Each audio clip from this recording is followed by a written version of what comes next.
eleksyon. Surusubar lang sang kabulan tengah. Ha? Ang bilin lamang ron. Te? Hindi laramanan. Daw ginabadbad larabanwa ang mga inadlaw. Okay, ano ang mga mainit na balita?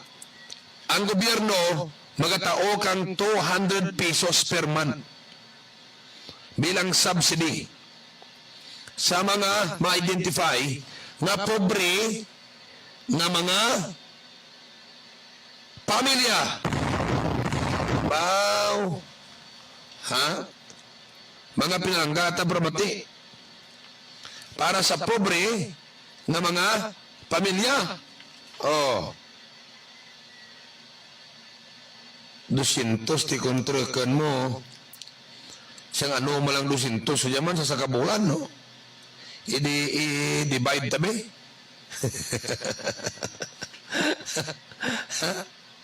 Mga kabyanan, sa sambulan, kung pulo, kumo membrok, balay, butang talima. Tatay, nanay, tatlo labi bata nyo. 200 sa bulan, divided by nyo ang 200 sa 5 ka mo. Kada adlaw pinabay, may tagpiso.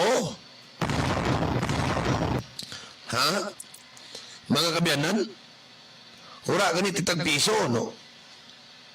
Ang problema, pakidya nga, ang pag-identify ka pamilya, banwab lang nga mga baton kang tang 200, basi amor man jawayan kang mga taos baryo. Kaysa kadya, ang kontrobersyal, banwa nga wala pa ma solbar, ang diyang problema, partis, tagtaganay kang ayuda para sa bagyo nga audit. Na, sa piyak kabahin mo sa diya nyo, kay kahapon, sa Malabon ng BBM tandem ni Sara Duterte. Ang linya Kiko naman sa may Pasig. Ha? Daw darwa nga dyan, ang darwa nga dyan daw, amo dyan ka pa hindi sanay, banwa mo. Tigin report nga, sobra ko nung krako man tao. Ha?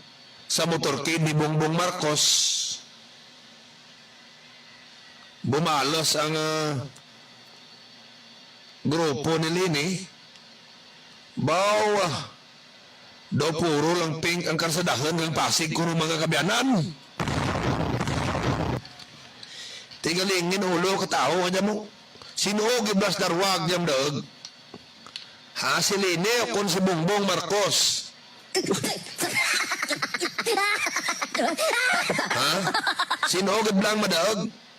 Si Lini kung si Bongbong Marcos mga pinalangga nga tagparmati na amora ang pamangkot kang haros kadaman mga kaabyanan. Oh. Te sa piyak kabahin agtunan tala karon ha. Ang DTI naghambal nga wara kuno nagsaka ang presyo kang mga prime commodities. Na? Koon kang DTI. Wara kuno nagsaka ang presyo kang mga prime commodities. Istoryahan ta karon ba sa aton nga pangalagad sa palatuntunan ang sabat sa likod kang mga isyo kang ang mga balita, no? Gani standby ka mo, mga kabyanan, standby. Ha? Kay mabalik ako para sa Italy kang ginpang headlines ta. Standby. Nagaantos ko bala kang balatian, kanay kang rayuma, hapo, high blood pressure, diabetes, problema sa mata, problema sa baga, problema sa mahina nga manoy kagiban pa. Dururon bala nga mga bulong kag complementary medicine nang imo natirawan apang magabalik-balik gihapon ng imo ginabatsag kag balatian. Redya rin ang sabat mga abyan. Magpamati sa programa Edukasyon para sa Ikayong Lawas.